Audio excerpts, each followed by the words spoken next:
আজকের রেসিপি বাঁধাকপির তরকারি। তার জন্য আমি এখানে ধনেপাতা কুচো করে নিয়েছি, একটা পেঁয়াজ কুচো করে নিয়েছি, সাথে টমেটো আর কাঁচা লঙ্কাকে ছোট ছোট করে কুচি করে রেখেছি। একটু আদা আর রসুনের পেস্ট বানিয়ে নিয়েছি। আর এখানে আমি বাঁধাকপিটাকে কেটে রেখে ভালো করে ধুয়ে তাতে একটু গরম জলে নুন আর হলুদ দিয়ে আমি ভাপিয়ে নিয়েছি এবং জলটা ঝরিয়ে রেখে দিয়েছি। আর এখানে জল আর সর্ষের তেলে আমি রান্নাটি করব। আর এখানে আমি দুটো আলুকে ছোট ছোট করে কেটে রেখে দিয়েছি। গ্যাস জ্বালিয়ে নিয়েছি এবং কড়াই বসিয়ে দিয়েছি। কড়াইটা একটু গরম হয়ে গেলে তাতে আমি সর্ষের তেল দিয়ে দিচ্ছি। সর্ষের তেল দিয়ে সর্ষের তেলটা একটু গরম হয়ে গেলে তাতে আমি কেটে রাখা আলুগুলিকে দিয়ে ভেজে নেব।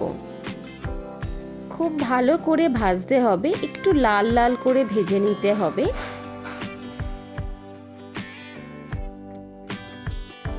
দেখুন বেশ লাল লাল করে ভাজা হয়ে গেছে এবং আমি কেটে রাখা পেঁয়াজগুলিকে ওই আলুর মধ্যে আমি দিয়ে দেব। দিয়ে আবারও খুব ভালো করে পেঁয়াজ আলুটিকে ভালো করে ভেজে নেব আমি। তারপরে ভাজা হয়ে গেলে এর মধ্যে আমি আদা রসুনের পেস্টটি দিয়ে দেবো। দিয়ে আবারও একটু কষিয়ে নিতে হবে। মাঝে আমি একটু জল দেব, জল দিয়ে মশলাটাকে কষিয়ে নেব।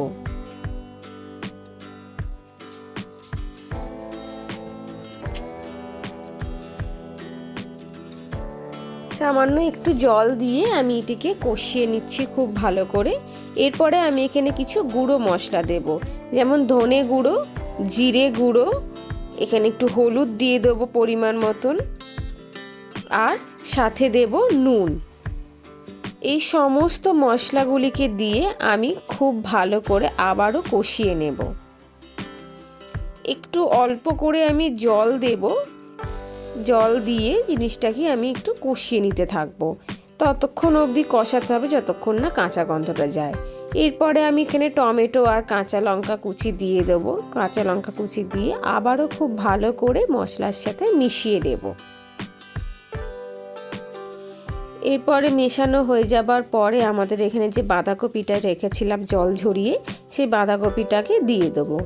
দিয়ে খুব ভালো করে আলতো হাতে মেশাতে থাকবো।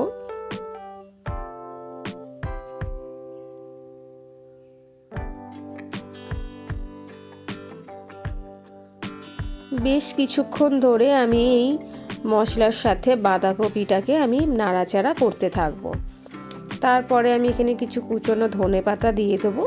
দিয়ে আবারও আমি নাড়াচাড়া করে নিয়ে বেশ ভালো করে মশলাটির সাথে এটিকে দিতে হবে। এবং বাঁধাকপি যেহেতু একটু জল ছাড়ে, সেই জন্য দেখবেন বেশ খানিকটা ওই ভাপ যে আমি ঢাকা দিয়ে রাখলাম এবং ওই ঢাকা দিয়ে রাখাতে ওই ভাপেতে বেশ খানিকটা নরম হয়ে যাবে এবং অনেকটাই সিদ্ধ হয়ে আসবে।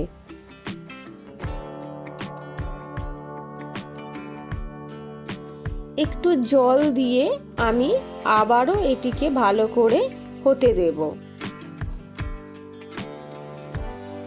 আবারও আমি এটাকে ঢাকা দিয়ে রেখে দেবো।